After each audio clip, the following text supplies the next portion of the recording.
Scene 1, Studio City, California. CBS Television City. Stage 31.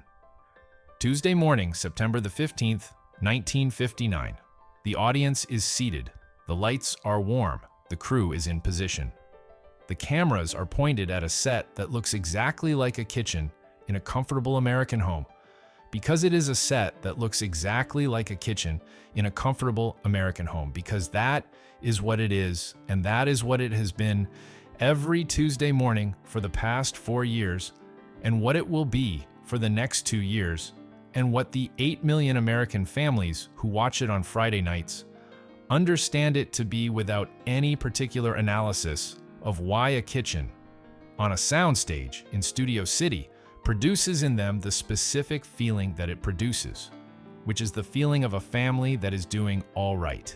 That is managing the difficulties of ordinary American life with warmth and intelligence and the particular kind of gentle humor that communicates that the difficulties are real and that they are manageable and that the people managing them love each other in the uncomplicated way that families in American situation comedies love each other.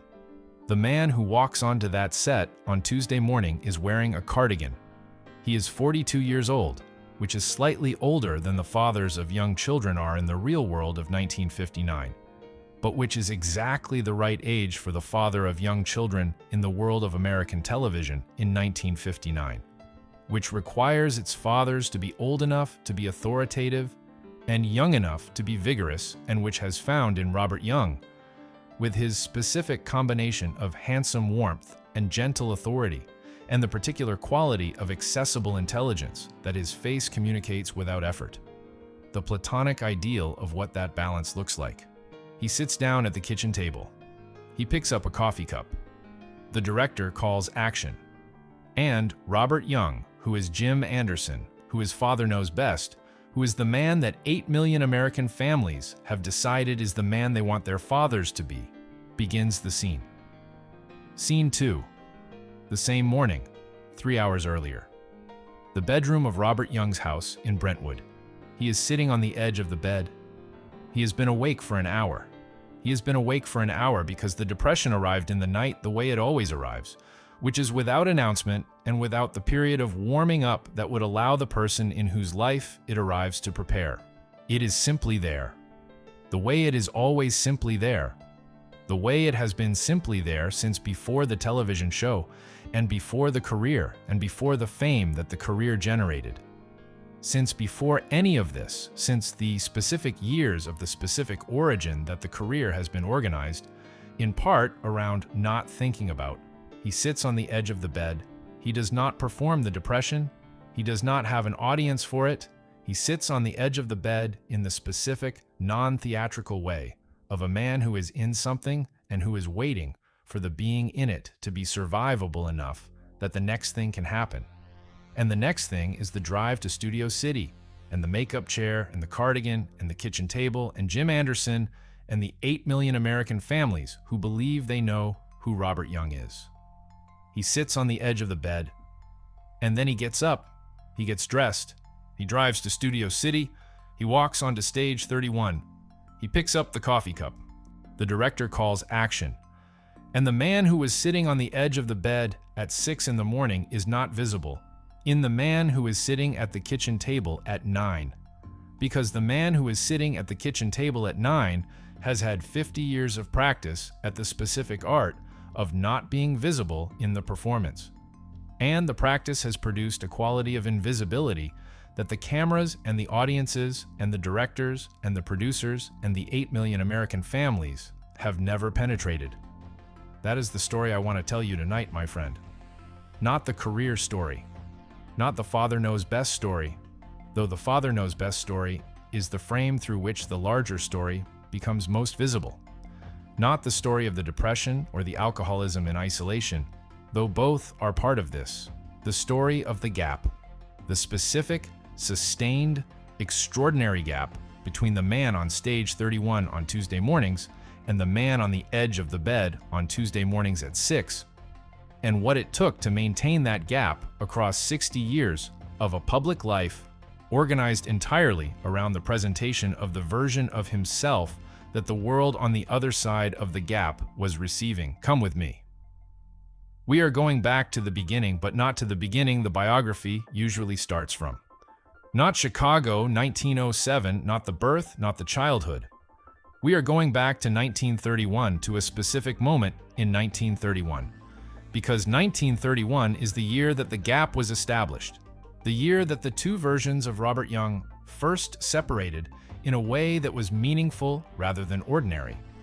In a way that produced the condition that the subsequent 60 years of the career and the public life were organized around managing. He was 24 years old in 1931. He had been in Hollywood for approximately a year, having arrived from Chicago with the combination of ambition and the specific quality of surface charm that the film industry of the early 1930s was organized around identifying and using. He was not yet famous. He had appeared in small parts. He had the face and the manner and the voice that the people who were looking at him understood as the raw material of a career. And the career was beginning in the way that careers begin, which is slowly and with the specific combination of hope and uncertainty that the beginning of anything produces. And he began to drink. Not the drinking of a young man in a social world where drinking is ordinary, though the Hollywood of 1931 was a social world where drinking was ordinary. The drinking that began in 1931 was the drinking of a man who has discovered that alcohol does something specific and necessary for his interior life. Something that the interior life requires in the way that the body requires things rather than the way that preferences require things. It was the drinking of a man who has found the substance that manages the thing he is carrying. And the thing he is carrying is what I need to tell you about before I tell you any more about the drinking. The depression had been present before 1931. He would say this himself in the later years of his life when he was able to say it at all, which was not for a very long time. He would say that the depression had been there before the career, that it was not produced by the career or by the fame or by the specific pressures of the professional life that the career generated. It was simply there, the way it is simply there in the people who carry it, not as a response to events, not as the natural emotional reaction of a person under stress, but as a condition of the interior life that has its own momentum and its own calendar, and that does not respond to the improvement of external circumstances in the way that the ordinary emotional response to stress responds. He knew this. He was, across the decades of his life, one of the people who knew what he was carrying in the specific, clear-eyed way that intelligent people who have been carrying a thing for a long time know the thing they are carrying. He knew the name of it, eventually, when the name became available to him, and the name was clinical depression, and the knowing of the name was both clarifying and complicated in the specific way of knowing the name of a thing that the knowing does not resolve. Before the name, he had the alcohol. He had it from 1931, and he had it for the better part of 40 years, across the entire span of the career that produced the fame and the 8 million American families, and the Father Knows Best, and the Marcus Welby, and all of it. The alcohol was there while the career was happening, managed and obscured and accommodated in the specific ways that serious alcoholism is managed and obscured and accommodated by a person who has a professional life that requires them to function and who has developed, across 40 years, the specific techniques of appearing functional that the functioning requires. He met Betty Henderson in 1930. He married her in 1933. She was, across the subsequent 61 years of the marriage until her death in 1994, the person who most directly and most completely knew what the gap was and what the gap contained. Not because she was told everything, she was not told everything, because the things the gap contained were not things that were told. They were things that were lived alongside, observed, managed, and survived in the specific way of wives of men with serious depression and serious alcoholism who love them and who have decided that the love is the thing and that the management is what the love requires. The career in the 1930s and 1940s was the career of a man who was working steadily and who was doing the work with the competence and the professional reliability that the industry valued and that the industry's commercial logic required of its contract players. He was not a star in the transformative sense, not a man whose name alone could open a film, not a man whose personal mythology had reached the level of absorption into the national culture that the mythology of some of his contemporaries had reached. He was something that the industry valued perhaps more consistently, if less dramatically. A reliable professional who showed up, who did the work, who gave the productions what they needed, and who generated the specific quality of comfortable, accessible warmth on screen that the camera found in him, and that audiences received without precisely identifying why they responded to it the way they did. The comfort and the warmth on screen were real in the specific sense that they were genuinely him, genuinely expressive of qualities he actually had. But they were also, and this is the complexity I want to stay with, the qualities that the performance of the gap required. A man who has been maintaining the gap between his private experience and his public presentation since 1931 develops, across the years of maintaining it, a quality of surface warmth and comfort that is both genuine and managed. Genuine because the warmth is real. Managed because the warmth is the surface that the management produces. The face of the gap rather than the face of what is behind it. He drank through the 1930s. He drank through the 1940s. He drank while making the films and while raising the children. He and Betty had 4 children, 4 daughters, who grew up in the house in Brentwood in the specific situation of children who have a father who is present and who is professional and who loves them in the way the love is real, and who is also, underneath the love and alongside it, in a state of interior difficulty that the children experience as the background condition of the household, without necessarily having the language for what the background condition is. The daughters have spoken about those years in the specific oblique way of daughters who love their fathers and who are also honest about what growing up in that household contained. They have described a man who was warm and who was also sometimes not there in the way that matters. Not absent physically, but absent in the specific way of a person who is managing something that takes precedence in the interior over the management of the presence that the people around them need. They have described the specific experience of growing up with the knowledge that the man who was father knows best on television was not the same man who came home. Not because the television version was dishonest, but because the television version was a specific and curated version of qualities that were real, but that the private version of the man contained alongside things that the television did not. The father knows best years. I want to stay with these for a moment, because these are the years that the title is pointing at and that require the most careful attention. The show ran from 1954 to 1960 on television, after a prior run on radio from 1949 to 1954. The premise was simple, and it was the premise of a specific vision of American family life that the 1950s needed in a specific way. A father who is kind and wise and who resolves the difficulties of family life through warmth and intelligence rather than through authority or conflict. Jim Anderson, the insurance agent who lives in Springfield with his wife Margaret and his 3 children, was the embodiment of a specific ideal. Not the ideal of the perfect father in the sense of a man who makes no errors, but the ideal of the father who approaches the inevitable errors of parenthood with a quality of engaged, affectionate intelligence that the era was investing with enormous cultural significance. The show was not propaganda. It was not the product of a cultural conspiracy to create a false image of American family life. It was a commercial product that worked because it reflected something that a large portion of the American audience of the 1950s recognized as connected to their own aspirations, the family they wanted to be, the father they wanted their fathers to have been, the quality of domestic life they were working toward in the specific post-war American context of unprecedented economic growth and the specifically post-war anxiety about what all the growth was for.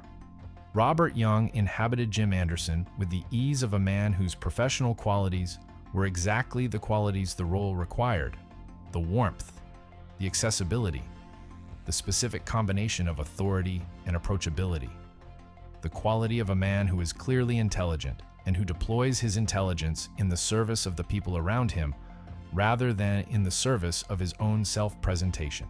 And he inhabited Jim Anderson on Tuesday mornings after Saturday nights. He inhabited Jim Anderson while the drinking was happening, and while the depression was happening, and while the specific interior experience that the 6 o'clock edge of the bed contained was happening. He inhabited Jim Anderson across 6 years and 203 episodes of a show that became one of the most watched programs in the history of American television to that point. And across all of those episodes and all of those Tuesday mornings and all of those 6 o'clock edges of beds, the gap held. The gap held because he was very good at maintaining it. He had been maintaining it for 25 years by the time Father Knows Best began. The maintaining of it had produced, across 25 years, a quality of professional performance that was not separable from the personal management. The two had become, by the mid-1950s, the same skill applied in two different contexts, and the skill was very good. But here is what I want you to understand about the maintaining of the gap, and what I want you to hold alongside the image of Jim Anderson at the kitchen table, and the image of the man on the edge of the bed at 6 in the morning. The maintaining of the gap is not free. It costs something. It costs the specific something that the management of a condition that is not being treated costs the person doing the managing, which is the energy and the attention and the interior resources that the management requires, and that are therefore not available for other things.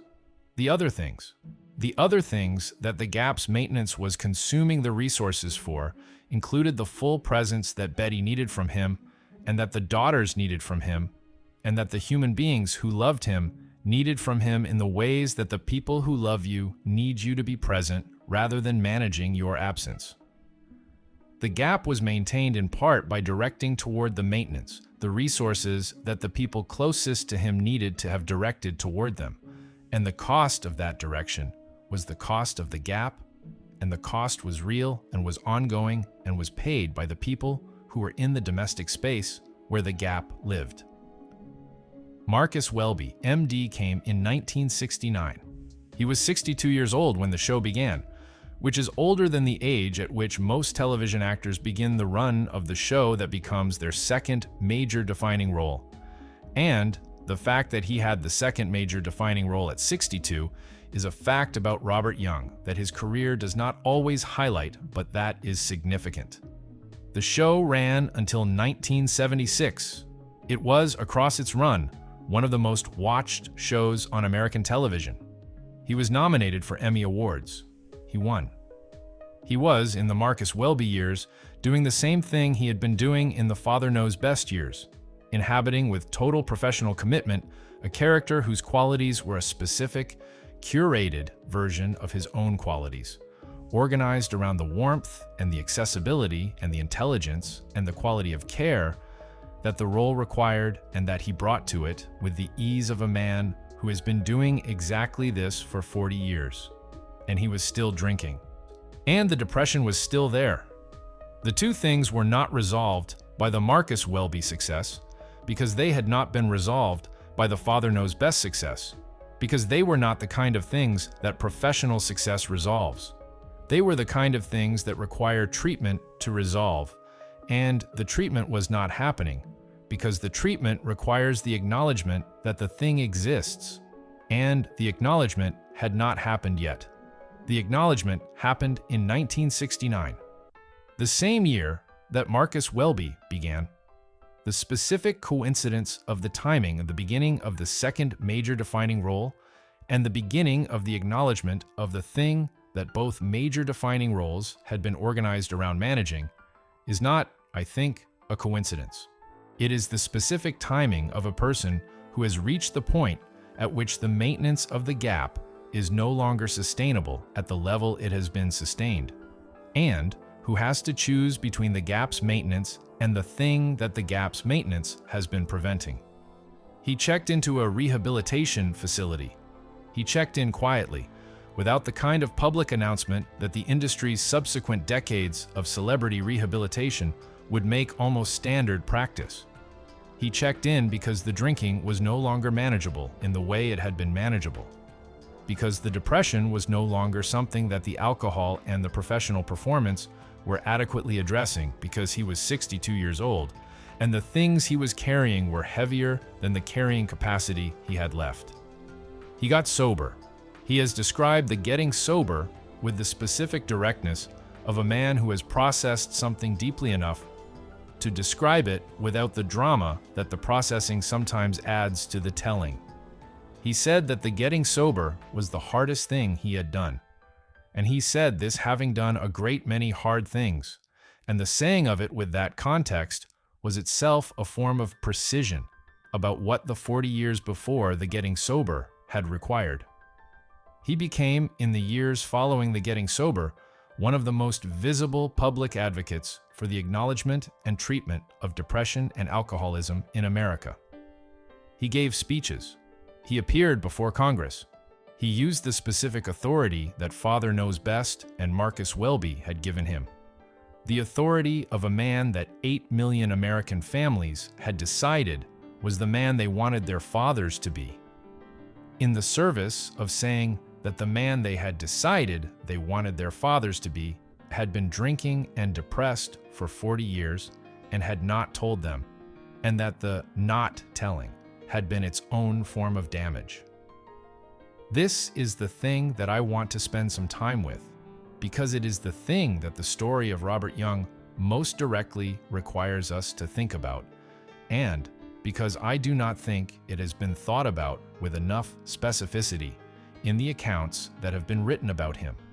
The advocacy that he gave his remaining public years to was genuine. He was not performing the advocacy in the way that performers perform things. He was doing it with the same total commitment that he had brought to the performances that had made him famous. But the commitment was now in the service of the truth, rather than in the service of the management of the truth. He said things publicly that the Father Knows Best version of himself would never have said. And he said them with the full force of his specific authority. And the force was real, and the authority was real, and the things he said needed to be said. But here is what I want to ask, alongside the acknowledgement of the advocacy and the genuine value of what the advocacy produced. What did the 40 years of not saying cost the people who were in the house while the not saying was happening? Betty.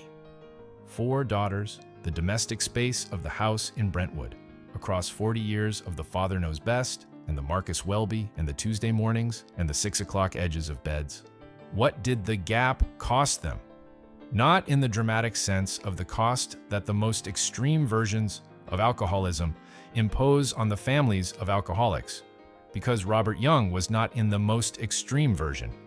He maintained the professional life, he maintained the marriage, he was present in the physical sense and in the bounded way of a man whose management of the gap directed the resources of the presence elsewhere. But in the specific, quieter sense of what it costs to be in the domestic space of a person who is managing a gap. What it costs to be the daughter of the man who is Jim Anderson on television and who is the man on the edge of the bed at 6 in the morning on Tuesday. What it costs to love a person who is spending the resources of their love on the maintenance of the version of themselves that the world receives, and who is therefore giving you the remainder, the version that is left when the world has received its version. The daughters have not, in their public statements, been unkind about this. They have loved their father, and they have said so, and the love is real. But the love being real does not preclude the cost being real. And the cost being real is part of the story of Robert Young in a way that the career story and the advocacy story do not always fully accommodate. The career continued through the 1970s and into the 1980s. the Marcus Welby years produced the specific kind of late career recognition that a man who has been working at the highest level of his craft for 50 years deserves, and that the industry and the Emmy voters provided. He was celebrated. He was honored. He was, in the specific cultural moment of the 1970s and early 1980s, a man whose name and face communicated something to the American public that was not simply the memory of the performances, but the specific resonance of a cultural presence that had been part of the furniture of American life for 30 years. He was also, in those same years, the man who was speaking publicly about the things that the 30 years had contained that the American public had not known were part of the furniture. He was saying that the man they had invited into their living rooms on Friday nights for 6 years was a man who was managing serious depression and serious alcoholism while he was in their living rooms, and that the managing had been total and had been sustained and had worked in the specific sense that it had never been visible and had cost the specific things that it cost. There is a speech he gave in 1983 at an event organized by the National Mental Health Association that I want to describe carefully because it is the speech that most directly says the thing the career had been organized around not saying. He stood at the podium. He was 76 years old. He had been sober for 14 years. He was Robert Young, which meant that the people in the room knew who he was in the specific way that people know the people who have been in their living rooms on Friday nights for 6 years. Not as a stranger, not as a celebrity in the abstract sense, but as a person who has a specific, named place in their personal history of television watching. He said, "For 40 years, I stood in front of cameras and told America that everything was going to be all right. And for most of those 40 years, in the private part of my life that the cameras were not pointed at, I was not all right. I was depressed in the clinical sense, and I was drinking in the way that a man drinks when the drinking is the management of the depression. And I was doing both of those things while I was telling America that everything was going to be all right. And I did not tell America, because the telling would have ended the career that was telling America. And I was afraid of the ending of the career, and I was afraid of the naming of the thing, and I was afraid of all the things that being afraid produces in a person who has been carrying something for 40 years that they are afraid to put down." He said, "I am telling you now because I am 76 years old and I am sober, and I am no longer afraid in the specific ways that produced the 40 years of not telling. And because the not telling cost things that I can see now more clearly than I could see them when I was in the middle of the not telling. And because the things the not telling cost were costs paid by people who did not choose to pay them and who paid them anyway because the people they loved were not telling."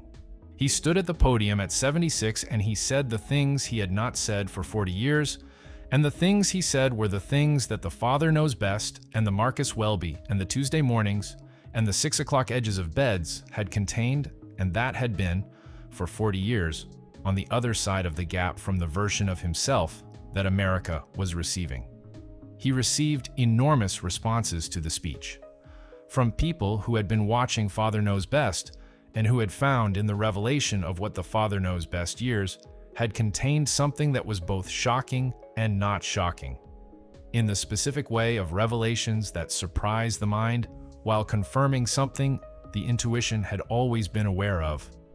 From people who were themselves managing the same things and who found in the specific authority of Father Knows Best saying that he had been managing them too a permission to take the management seriously that they had not previously had access to. From the families of people who were managing the same things and who found in the speech a description of what they had been living alongside that they had not previously had the public language for. He received the responses, and he continued the advocacy, and he lived the remainder of his life as a man who had put down the thing he had been carrying and who was now carrying a different version of the thing, which was the knowledge of what the 40 years of carrying had cost and the specific ongoing responsibility to use the authority that the 40 years had generated in the service of saying what the 40 years had not said. Betty died in 1994. They had been married for 61 years. He died in July of 1998. He was 91 years old. He had been sober for 29 years. He had spent the last 3 decades of his life doing what the first 4 decades of his public life had not done, which was saying the truth about the interior experience that the career had been organized around managing. The obituaries were warm, and they were long, and they mentioned Father Knows Best, and Marcus Welby, and the Emmy Awards, and the National Mental Health Association advocacy, and the specific quality of Robert Young as a cultural presence. The man that America had wanted their fathers to be, who had turned out to have been the man that America needed their fathers to admit to being. The gap had closed, not completely. The gap in the sense of the 40 years is not closable in the sense of being made not to have existed.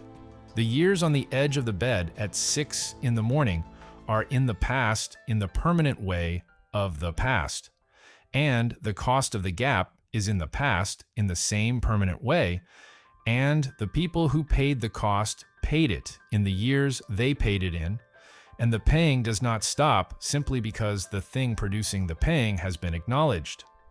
But the gap was smaller in the final decades than it had been. The Tuesday morning version and the 6 o'clock version were closer to each other in the years of the sobriety and the advocacy than they had been across the 40 years of the career. The man who stood at the podium in 1983 and said the things he had not said for 40 years was not the same man who walked onto stage 31 on Tuesday mornings and sat down at the kitchen table with the coffee cup and the cardigan. He was closer to the man on the edge of the bed. He was bringing the man on the edge of the bed into the space where the cameras were, not for the purposes of performance, but for the purposes of honesty. And the honesty was the thing that the performance had spent 40 years being organized around not being. Now, my friend, I want to sit with you in the specific reflection that Robert Young's story requires, which is a reflection about the relationship between what we show the world and what we carry, and about the specific cost of maintaining a version of ourselves for the world that does not include the full account of what we are carrying. He was a genuinely warm man. He was a genuinely intelligent man. He was a genuinely caring man who cared about his daughters and his wife and the people in the television audiences who received what he was giving them and who received it with the genuine warmth that it deserved. These things were not negated by the depression and the alcoholism. They coexisted with the depression and the alcoholism in the specific, complicated way that genuine qualities coexist with genuine difficulties in people who are complex rather than simple. The image of Father Knows Best, the image of the wise, warm, available father who approaches the difficulties of family life with intelligence and kindness, was not a lie. It was a selection of the qualities that were real and that the role expressed, organized around the management of the qualities that were also real and that the role did not express, and that the 40 years of the gap did not allow to be expressed. The selection is what the career required. The career required it because the career was the thing that the family depended on, and that the advocacy was eventually organized around, and that the specific form of Robert Young's contribution to American cultural life was channeled through. The career required the selection, and the selection required the gap, and the gap required the management, and the management required the 6 o'clock edge of the bed on Tuesday mornings for 40 years. He walked onto stage 31. He picked up the coffee cup. The director called action. And the man on the edge of the bed was not visible in the man at the kitchen table for 40 years, until he stood at a podium in 1983 and said, "I was on the edge of the bed. I was there the whole time. I am sorry I did not tell you sooner. Sleep well, my friend." And the next time you see Jim Anderson at the kitchen table, in the specific warm light of the 1950s American family that Father Knows Best constructed so carefully and so completely, see both. See the man who is giving you the warmth. and see the man who is getting up from the edge of the bed to give it to you. He was always both. The warmth was real. The edge of the bed was real. And the 40 years of the gap between them was the most sustained and most costly performance of his career. He gave it freely. He gave it completely. He gave it to 8 million American families who needed it and who never knew what it cost. He told us eventually, that was enough. It had to be enough.